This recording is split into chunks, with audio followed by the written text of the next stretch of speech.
Hello boys, welcome back to another session of video tutorials, and this session is meant for class 11th biology students, and this is for 19th December 2020. As all of you know that we are into the revision mode and we are revising chapter number 17, breathing and exchange of gases, as we need to have these notes with you so that you will be comfortable during exams. And in our previous session, we were talking about transport of oxygen. And I reminded you that you need to put the graph, that is oxygen hemoglobin dissociation curve.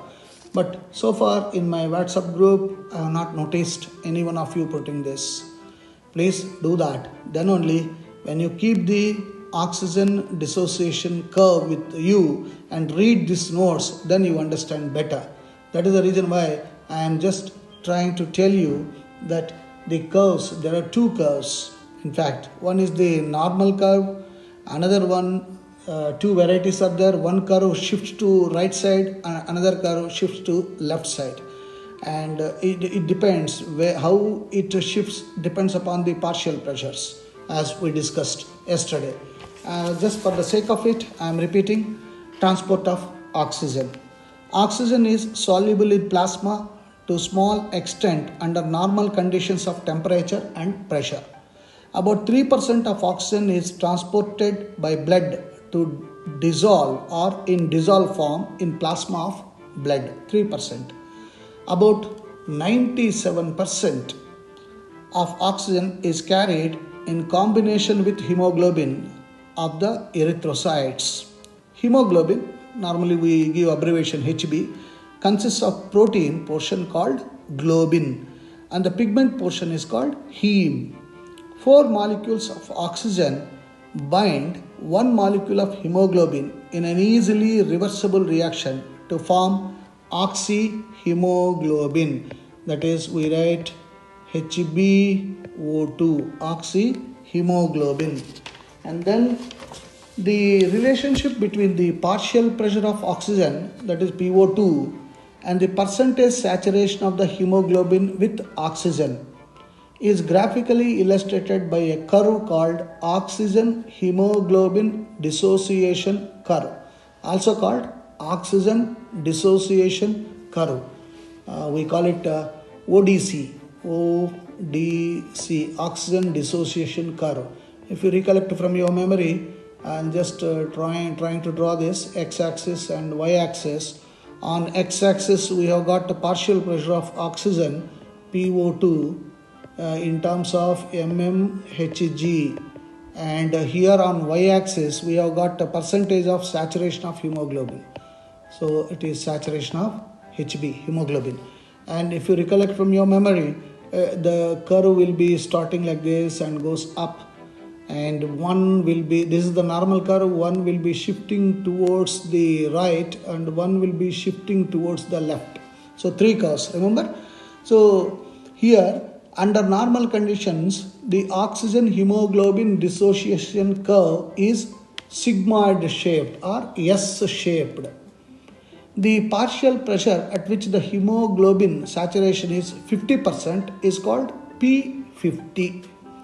This curve is highly useful in studying the effect of factors like partial pressure of carbon dioxide, H plus concentration, etc.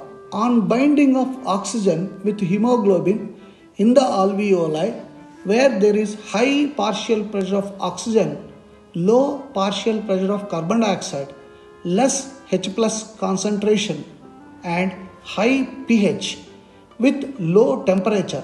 The factors are favorable for the formation of oxyhemoglobin and thus shift the curve to the left. So when the curve is shifted towards the left, the percentage of saturation of hemoglobin is increasing as the curve shifts to the left.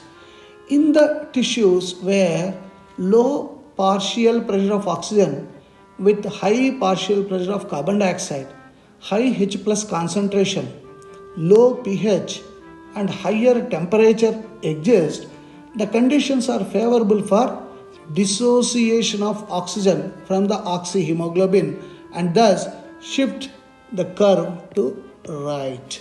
Then only the oxyhemoglobin will be broken into hemoglobin and oxygen. Thus, every cell present in our body gets oxygen.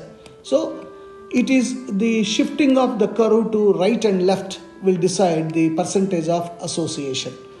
In case of partial pressure of carbon dioxide, tension in blood brings rightward shift of the oxygen dissociation curve and thereby decreases the affinity of hemoglobin for oxygen. This effect is called Bohr's effect. This you need to remember. BOHRES, Bohr's effect. What is Bohr's effect? It is the increase in partial pressure of CO2, tension in blood brings rightward shift of the oxygen dissociation curve and thereby decreases the affinity of hemoglobin for oxygen. So binding will not take place. Hemoglobin plus oxygen will not take place. Instead, they separate out. Thus, cells get oxygen easily. This is called Bohr's effect. And then we go to the transport of carbon dioxide. Because of its high solubility, about 7% of carbon dioxide gets dissolved in the blood plasma and is carried in solution to the lungs, 7%. The largest fraction of CO2 is transported as bicarbonate ions in the plasma. About 70% of carbon dioxide received by blood from the tissues enters the RBCs where it reacts with water to form carbonic acid, that is H2CO3, H2O plus CO2, H2CO3, carbonic acid. RBC possess a zinc containing enzyme called carbonic anhydrase that catalyzes the reaction.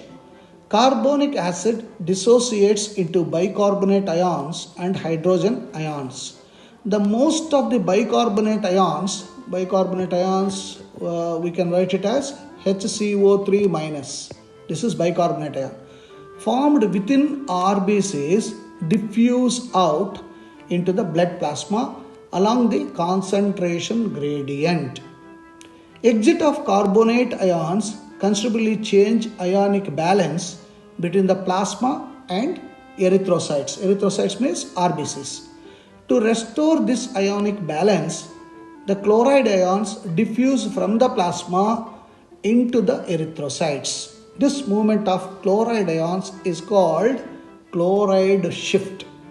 So you need to remember this. Bohr's effect there, here it is chloride shift. So it is the movement of chlorine ions, chloride shift. And it is found out by a scientist called Hamburger. So it is also known as Hamburgers, HUMBUR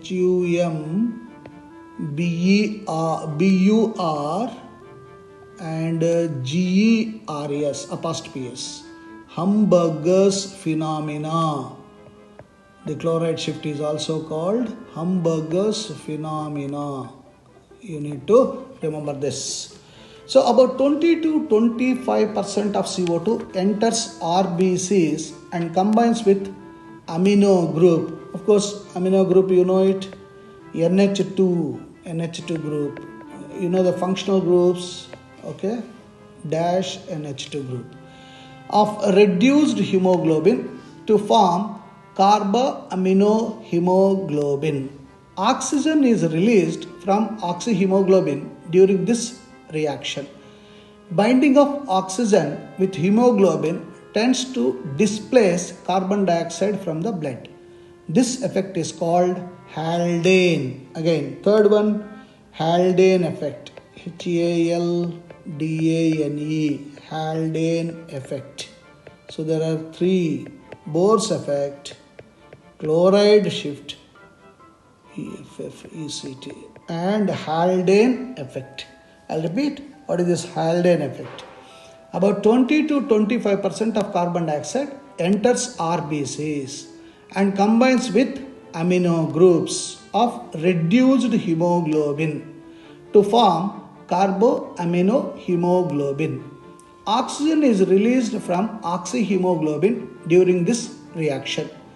Binding of oxygen with hemoglobin tends to displace carbon dioxide from the blood because of affinity. This effect is called Haldane effect. It is quantitatively far more important in promoting carbon dioxide transport than the Bohr's effect in promoting oxygen transport. So Haldane effect is more. So regulation of respiration. How do you regulate? Humans breathe about 12 times a minute. Please check out whether you are doing this or not. 12 times a minute. And their infants breathe about 44 times a minute. The rate and the depth of breathing is controlled by a group of neurons located in the medulla oblongata and pons virali. The medulla oblongata consists of dorsal respiratory group that mainly causes inspiration and ventral respiratory group that causes either inspiration or expiration. Pons virali consists of pneumotoxic center that primarily limits inspiration. The chemical regulation of respiration is under the control of chemoreceptors located in the carotid bodies and aortic bodies. Thus, it is the brain that controls our respiration and breathing. So this is how we are doing it, and let us see what are the functions of respiration and disorders of respiratory system in the next session. So the lot of technical words have come across today, so you need to focus on this and understand